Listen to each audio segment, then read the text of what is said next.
На жаль, українське суспільство, український народ був відсторонений не лише від управління своєю власною країною. І це управління було передано в руки шахраям, невігласам і, власне, корупціонерам. Так це ще і всі наші природні ресурси були повністю відділені від людини. І я маю чіткий намір запропонувати для нового суспільного договору не просто формулювання, що надра, земля, ліси, водойоми, все це є власністю народу, а дати інструменти, як це мусить стати власністю народу і як люди мусять від цього отримувати частину, яка їм потрібна для забезпечення свого життя. Сьогодні всі ресурси країни, я підкреслюю, всі ресурси країни монополізовані у приблизно 10 родин або 10 корпорацій в Україні.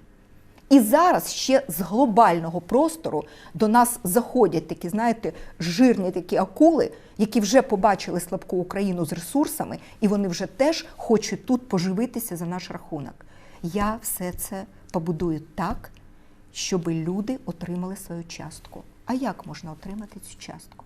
В першу чергу, ті корисні копалини, ті енергетичні ресурси, які видобуваються з надр України, мусять продаватися українцям не по тим захмарним цінам, які зараз оголошені, і де по 200-300% рентабельності шахраї на цьому заробляють, а люди віддають останнє.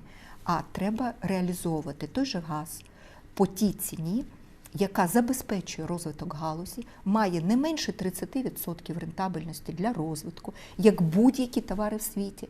Рідкі товари мають більше 30% рентабельності в світі. Чому газ українського видобутку для шахраїв, аферистів і крадіїв мусить мати 200% рентабельності? Чому?